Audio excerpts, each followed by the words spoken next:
guys, what's going on? It's Grimm, and I'm going to show you how to increase your FPS in DayZ Standalone. I've read quite a few, many articles about it, and I just, there's been a couple of videos about it, but they're, they all leave out certain things. So I'm going to set one out that includes all of it, at least for what I used, and it worked really well for me. Right now I'm running an i7 3770K Ivy Bridge with 24 gigs of RAM, 2 solid states, nVidia GTX 660 Ti graphics card, and 650 watt power supply. And I was playing the game, and I was getting max. I was getting 26, 27 frames. Averaging probably around 22. When I was recording, I was averaging around 18, 19, and that's just shit. So I wanted to find a way to increase my FPS. So basically, that's what I did. And I read a few different articles, and yes, I did pull these from places like Reddit, from Google, from DayZmod, from Intel, even some Intel sites. So I'll try to include links to all those if I can, so you can read it all for yourself. But if I happen to leave one out, I'm sorry. So this is just to hopefully help you guys. First thing is first is go to your file folders. So let's go ahead and open one of these. Go ahead and click on your documents and go over to DayZ. Okay. Inside is a dayz.cfg. Go ahead and edit that. It'll either say Notepad or Notepad++ if you use the program. And then go ahead and scroll down to GPU max frames ahead. And this is probably going to be set as something like 1,000 or 1,500 or something crazy like that. Go ahead and change that to just a 1. And then GPU detected frames ahead, change this to also a 1. It may be set at that already. If it is, great, don't worry about it. And then go ahead and click save, save the file, close out of it. And then what this next step you want to do is right-click on it, go to properties, and mark it as read-only, and hit OK. This way the game doesn't overwrite your settings that you put in here.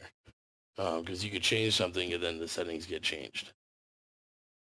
So go back to the documents and go back into DayZ Other Profiles. This will be your Steam name. And then I made a backup, always safe to do. Don't worry about this folder here, but right-click on this one and open it up, edit it. And we are going to scroll down to damn near the bottom. And it's going to be right here. Okay, scene complexity. Now, the scene complexity it affects your object details.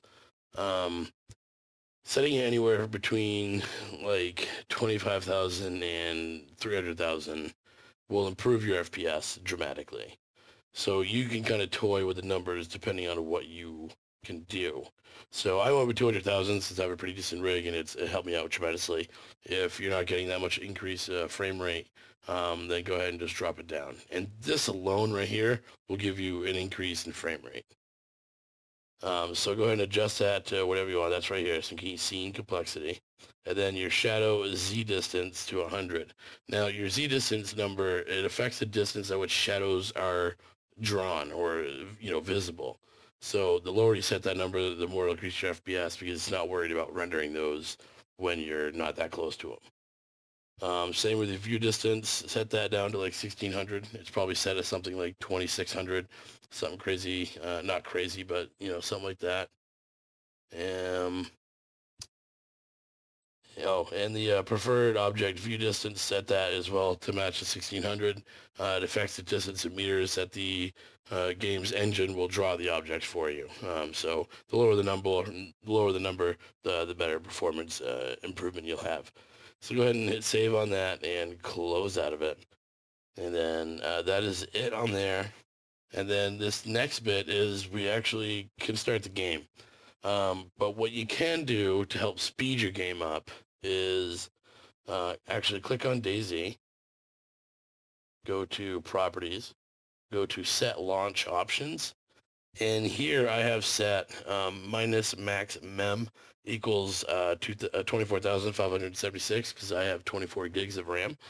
CPU count 4, I have 4 cores, and no splash means I don't get the Bohemia interactive loading screen, which it's kind of like it's really like a double trick there, because the splash screen isn't there, so it doesn't come in all pixelated and weird, but you still wait a second, like a second longer at the DayZ screen.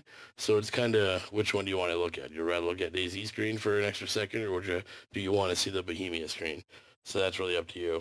I don't know if this has made much of a difference, but yeah, I think it's doing all right. So let's go ahead and hit that close. And this next bit, I'm actually going to go ahead and start DayZ, and then I'm going to show you how to change some of the settings inside your DayZ, and then we'll go over some frame rates and what I'm getting in frames. I mean, guys, seriously, I'm getting 30 to 40 frames in towns, and I'm getting anywhere from 60 to 110 anywhere else. So this is definitely something that works. All right, so let me open up DayZ and I'll show you some of those settings. All right, so I have loaded up the game, and just sitting in the menu here, I'm getting like 40 frames. All right, cool. And here's my character at the moment. Yay! I'm a sexy beast. So let's go ahead and hit configure, and let's go check some things. We're gonna go into video. Okay, first things first, let's go into textures. Video memory. This is obviously where you can set your video memory at. I have 2 gigs, so I have mine set at 2 gigs. If yours is in there, then fucking set it. Texture detail, I just have it normal. I don't need anything crazy. And texture filtering, I have a high. Don't really need to mess with that too much. Close that. Let's go over to quality. Now, objects, very low. Okay. We don't care what they look like. We know we're going to be focusing on players and other stuff going on. Terrain, normal, clouds. I run them very low. You can run them disabled if you want. If you don't want to see the clouds, really hog up with some resources. And same with the shadows. You can either disable them completely, or you just put them on low, and that'll help out. And I gotta be honest, like, I know very low on the objects and for the graphics, but I still get very beautiful graphics. So yeah, I haven't really noticed a bad difference. So that's quality, and then let's go ahead under rendering. And anti-aliasing, go ahead and set that at low. You can't even disable it since we're gonna set it in the graphics card, but I just set it to low. Alpha coverage disabled, edge smoothing disabled. That's just basically like for plants and stuff and their fine edges. HDR quality very low. That's a lot of your lighting. Ambient occlusion, that's also your lighting. Post-process quality, it is what it is. It's after post-process, so that's what it is. Turn the bloom all the way off. Turn rotation blur all the way off. You don't need that crap at all. Okay, so that's my guy here to play or something. He's freaked out. Also, disable the VSync. You don't need that shit, especially if you have a semi-decent rig. I mean, if you have an old PC that's 7 years old, then you might want it on. But all that does is that limits your frame rates, vertical sync. So you might get screen tearing or stuff like that. But for I like to play and see how many frames I can get and all that kind of shit. So very fun. So I'm gonna go back now and show you.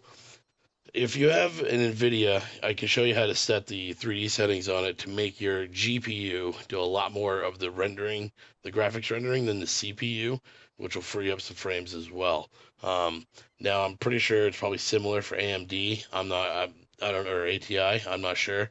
I haven't used them in years, so I really couldn't tell you. If somebody can, then please comment, and that'd be great. So let me go ahead and get back to the desktop and show you what's going on there with the NVIDIA settings. All right, so now we're back on the desktop, and I'm going to show you how to set your GPU to do most of the work with your NVIDIA control panel, with your NVIDIA graphics card. So once you open that, go ahead and, here, let me just click on here. So this is what it'll look like. Oh yeah, look, 3D, yay. Go ahead and hit Manage 3D Settings. And I would like to use the following 3D settings. You'll be on this to begin with. Go ahead and hit Program Settings. And, you're probably not going to see it in this list. So basically just click on Add, and it'll be recently used here, or you can actually go and find it, which would be in your Steam folder. So go ahead and do that. And then once it's in there, these are going to be your settings that you want to use. So you go to ambient occlusion. It's not probably going to be supported. Anisotropic filtering 4x, anti-aliasing FXAA on, anti-aliasing gamma correction. I just left it global setting. Anti-aliasing mode, override any application setting. That way it overrides the game, and we'll do it anyway. The anti-aliasing setting is 8x CSAA, and the anti-aliasing transparency will be multi-sampling. For the CUDA GPUs, just use the global settings, and the maximum pre-render frames, use also the global settings. For the multi-display or a mixed GPU, use single display performance mode, because I'm only playing on one display. So if you happen to be playing on two displays, then you may want to change it. Power management mode, global settings. Texture filtering off. You want your texture filtering for the negative LOD bias clamp. Filtering quality, put on a quality. Texture filtering, tri-linear optimization on. You will want the threaded optimization to set it to auto. Triple buffering to the global settings, which is off. Vertical sync, use the global settings, which is use the 3D application settings.